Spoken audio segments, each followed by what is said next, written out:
bem-vindo a mais um programa do Ler Mais Um. E eu não sei se você sabe, mas por muito tempo as únicas informações que a gente tinha sobre a cultura indígena vinham através de pesquisadores e antropólogos. Mas desde os anos 90 isso mudou e muitos indígenas começaram a escrever as suas próprias histórias. E a literatura que eles estão produzindo permite que diferentes leitores de diferentes regiões do país consigam consumir e entender muito mais da sua cultura, da sua tradição, dos seus próprios contos e da sua própria história. Então é por isso que o Ler Mais Um foi bater um papo muito legal com quem entende bem desse assunto. Roda aí! Olá meus amigos, olá minhas amigas, eu sou o Daniel Munduruku, escritor, professor, tenho 54 obras já publicadas por várias editoras no Brasil e no exterior, já recebi alguns prêmios literários também no Brasil e fora do Brasil. E a minha atuação atualmente ela está voltada para a difusão da literatura indígena e para a difusão da cultura indígena em geral, claro, sempre no universo da cultura nacional, não é? A minha tentativa, digamos assim, como cidadão, é aproximar a sociedade brasileira das sociedades indígenas, das culturas indígenas, do modo indígena de existir, de viver no mundo em que a gente vive. E nesse caminho, nesse processo que é a produção da literatura, que é a participação em eventos literários no Brasil e fora do Brasil, eu fui criando instrumentos ou caminhos possíveis, seja para difundir a literatura através da criação de encontros de escritores, seja através da organização de eventos, de cursos para professores, cursos online e tudo mais. Isso me levou também a criar o Instituto UCA, que eu chamo a Casa dos Saberes Ancestrais, e foi criado assim como uma espécie de braço da nossa atuação dentro da sociedade brasileira para difundir a literatura e difundir, claro, a cultura indígena entre os educadores, principalmente porque os livros, a literatura acaba atingindo os brasileiros como um todo, principalmente os brasileiros ainda criança, que tem sido a nossa grande preocupação. E quando a gente fala de literatura, é como nós que escrevemos olhamos para a sociedade e queremos fazer com que a sociedade pense nas nossas produções, pense nas nossas culturas a partir do nosso olhar, ou seja, a partir do nosso, hoje se usa muito, nosso lugar de fala, ou seja, é o indígena falando sobre a sua realidade, sobre o seu povo, sobre os seus sentimentos, sobre suas lutas, sobre os seus ganhos e suas perdas.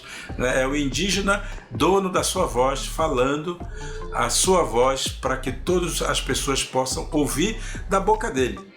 E isso tem sido uma coisa super importante. E a nossa literatura, ou essa nossa produção literária no Brasil, ela é sobretudo uma literatura voltada para crianças e jovens, exatamente por entender que nós precisamos formar ou fomentar o pensamento crítico nas crianças para que elas olhem para as nossas identidades como parte de si.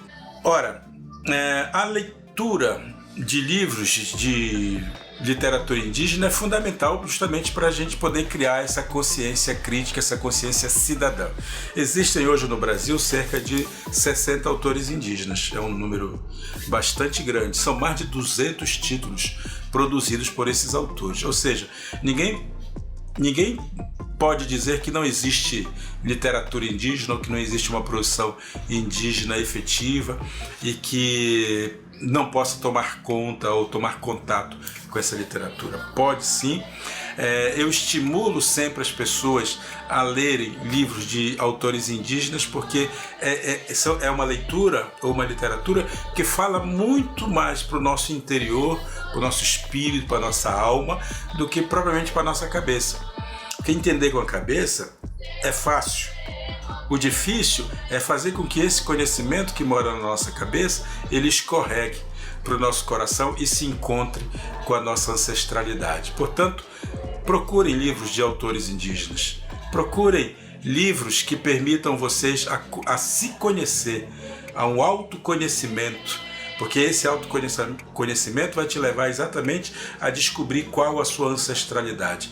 E a sua ancestralidade vai te levar exatamente para o início de tudo, para o começo de tudo e para aquelas respostas tão necessárias da vida, né? Sobre quem sou eu, de onde vim, o que eu faço nesse mundo. Eu espero que a literatura indígena possa ajudá-lo e ajudá-la a encontrar essa resposta. Grande abraço, fiquem bem. Oi, meu nome é Jamile, eu assino meus escritos como Jamile Anata e eu sou escritora, poeta e pesquisadora em relações raciais e branquitude. Bom, a minha trajetória com literatura, ela começou desde criança, desde cedo. Eu gostava muito de ler e de escrever também, então eu vivia com a cara enfiada nos livros e gostava muito de participar de concursos de poesia da escola mesmo. Foi muito incentivada pela minha família e também pelas minhas professoras de português, de literatura, professoras que eu gostava muito, que eram minhas inspirações.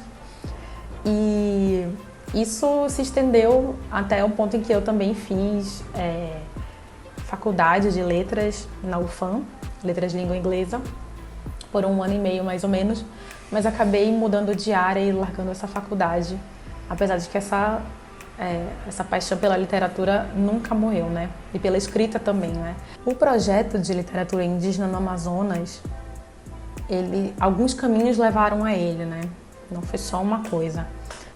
Eu só percebi na idade adulta como eu tive contato com literatura indígena e escritores indígenas do Amazonas só nessa idade adulta, só depois de muitos anos, e eu podia ter lido eles antes, ainda criança, ainda adolescente. Isso é chocante, principalmente pensando que eu nasci e cresci em Manaus, e o Amazonas é um estado indígena, é um estado com uma grande diversidade de povos, de visões, de culturas indígenas acontecendo ali. E eu tive acesso a literaturas de outros países antes de enfim, chegar tão próxima dessa literatura em livro, né, principalmente. Essa literatura em livro de indígenas, porque também existe uma literatura que, enfim, que é oral, uma literatura presente na música, todas essas manifestações também são literatura, né? Eu tentei fazer isso na minha adolescência, né, de publicar as minhas coisas em blogs. Eu fazia isso, na verdade, mas eu não divulgava para as pessoas, que eu tinha muita vergonha daquilo. Então, eu precisei de um processo de amadurecimento pessoal e também com a minha escrita para começar a divulgar as coisas que eu escrevia, né? Até que chegou um momento em que eu percebi que eu nunca ia chegar a hora em que eu sentisse que as coisas que eu escrevia estavam perfeitas. Então eu precisava colocá-las para fora e eu iria aprender o processo fazendo.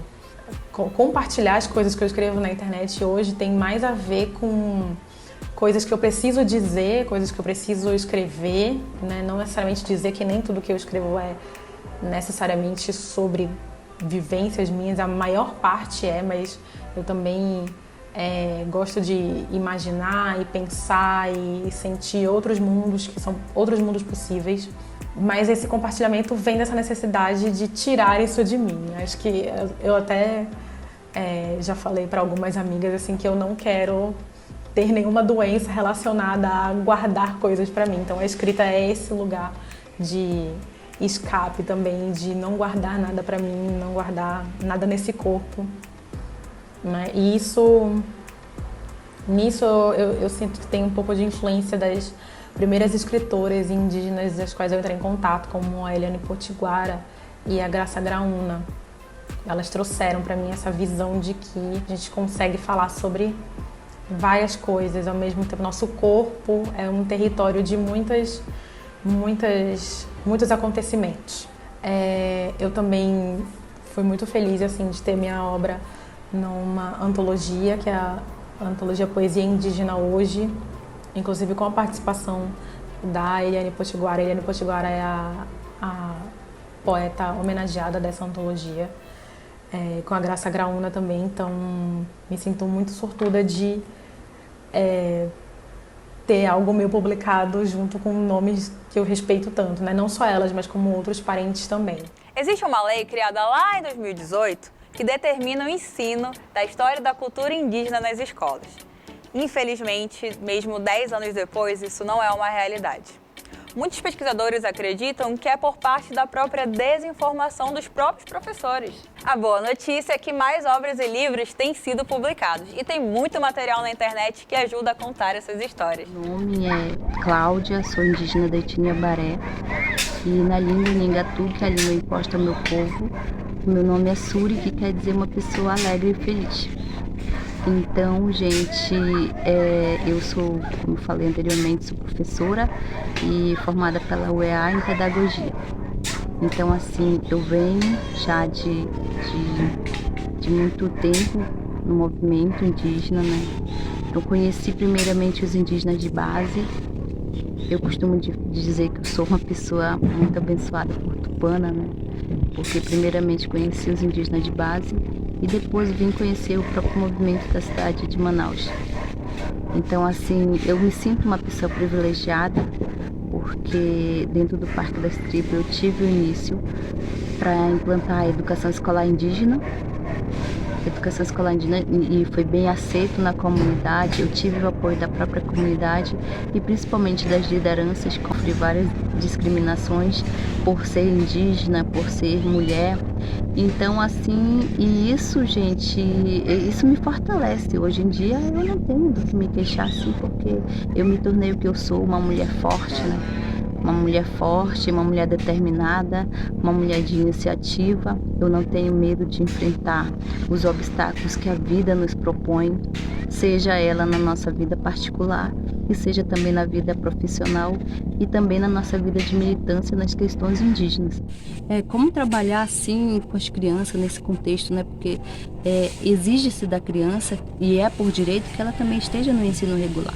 Então a gente trabalha no contratempo com as crianças, né? Então, assim, as crianças que estudam pela manhã, elas podem vir à tarde por Aquenaia no Marerê, e as crianças que estudam à tarde, elas podem vir pela manhã.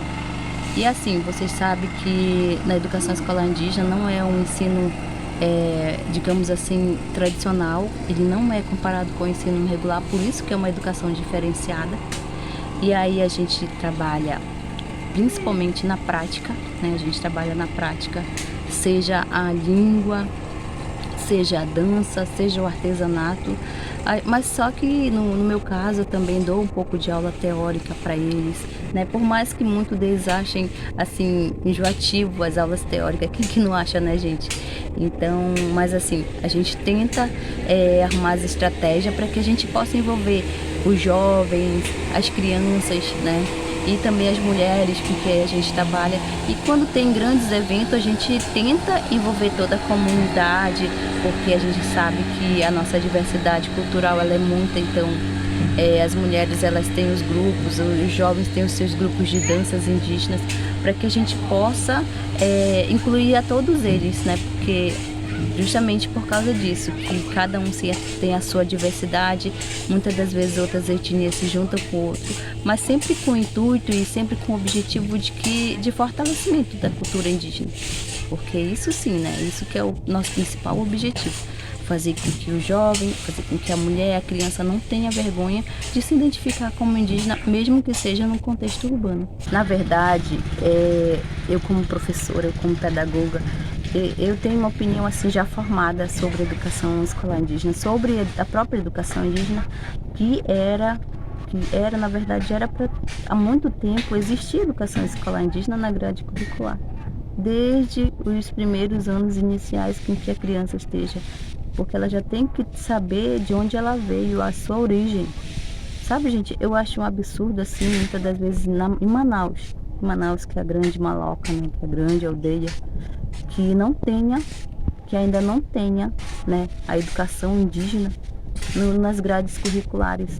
Sabe, eu acho inadmissível uma cidade como Manaus não ter educação indígena, porque eu já dei palestra para alunos de universidade em que as questões deles, assim, eles desconhecem totalmente essa origem.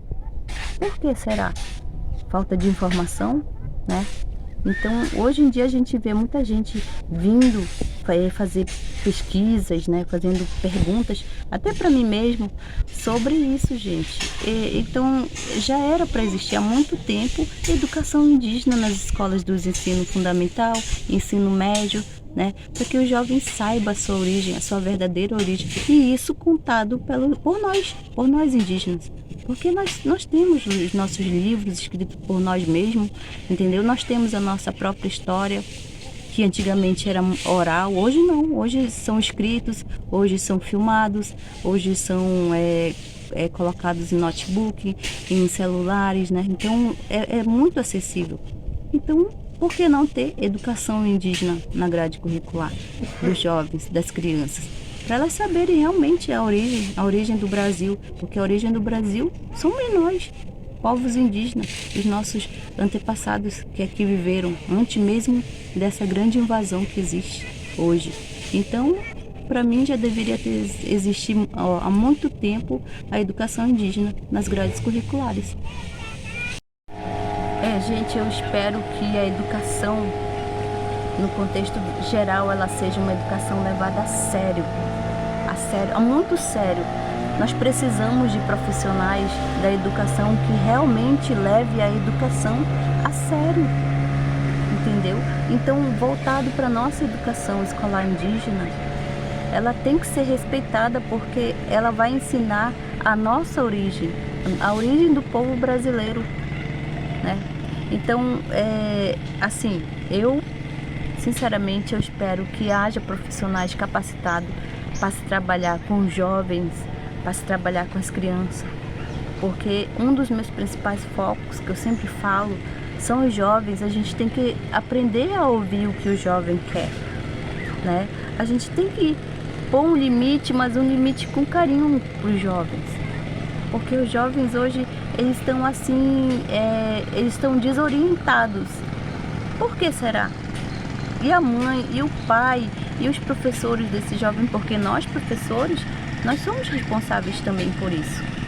Então a educação, ela tem que ser feita com muito amor, com muito carinho, para que ele seja repassado para os nossos jovens, para as nossas crianças.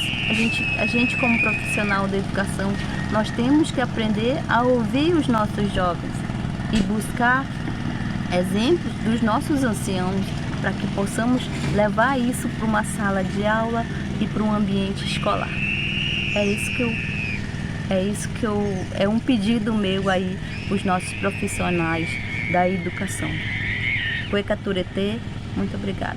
Cueca Turetê, Tupanamanã, Panhê e Yandé Macuitá, Yandé Saciara, Aiku, com a governo. Cueca Turetê.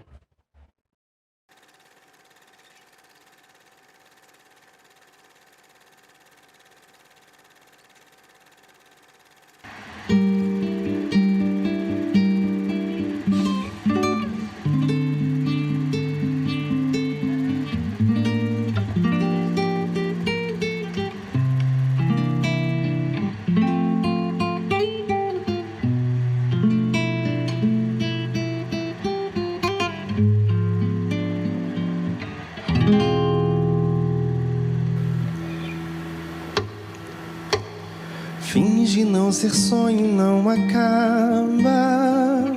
Por favor, ao ter-te só pra mim, desfruto de uma rara evasão da solidão que toma ao sentir que a tua dança em sonho acabou.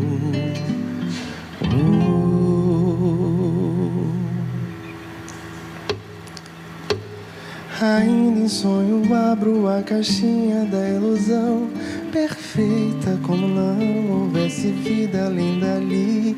Tu sempre bem trajada em sutileza, dançando versa a rima do fim. Se curva e agradece ao coração que aplaude.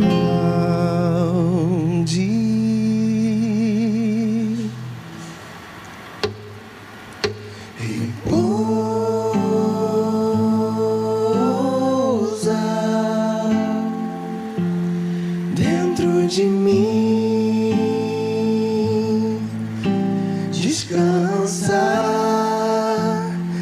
e faz de mim teu berço.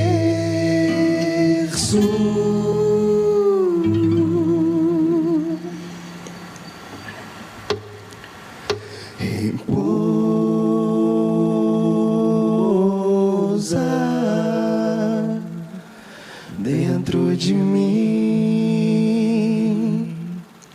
descansa e faz de mim teu berço.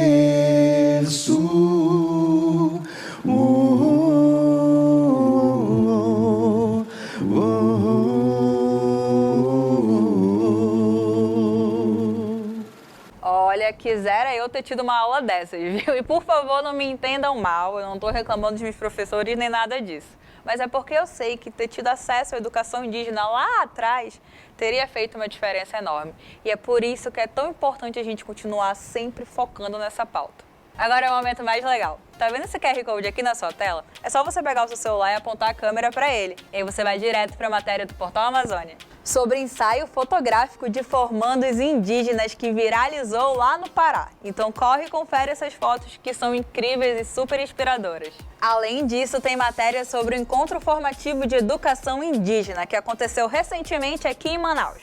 E dá para ficar por dentro de várias iniciativas indígenas. Afinal, o portal que transforma a comunicação do Amazonas não ia deixar essa pauta de lado, né? É claro que não faltam iniciativas na internet que ajudam a difundir essa cultura. E também tem uma galera que se dedica a estudar e se especializar cada vez mais nessa pauta. Sou Jaime Diacra, de etnia Dessano, do Alto Rio Negro. Sou escritor, ilustrador, professor e antropólogo. A minha graduação foi em licenciatura intercultural pela UEA, onde comecei a desenvolver a minha pesquisa sobre o novo modelo educacional. Quando fiz o meu estágio, eu percebi dentro da sala de aula a ausência da história, a ausência da educação diferenciada que os professores deveriam ser trabalhados com as crianças. A partir disso, quando eu comecei a desenvolver a atividade no Museu da Amazônia, aí eu percebi que a história contada e faltava ser registrada, uma forma de educação, uma forma de educar e orientar. A partir disso, eu desenvolvi Yaipirokiti. Esse aqui foi o primeiro livro que eu escrevi. Esse aqui é uma forma de orientação mística, é uma educação mística, onde ele vai trazer a origem da garça, qual período que ele surgiu, o que ele representa para os povos indígenas Dessana. Essa aqui mais mística, cosmológica, que faz a orientação de uma forma de calendário. Quando comecei a desenvolver como professor, trabalhei como professor orientador no projeto Piraiara, aí eu levei essas novas informações para os professores que trabalhavam nas comunidades. Criar essa literatura educacional, criar uma literatura, novo modelo de educar as crianças a partir da sua realidade local. Por isso que muito importante a gente começar a trabalhar, estudar e levar, trazer a literatura amazônica, uma forma de educar as crianças.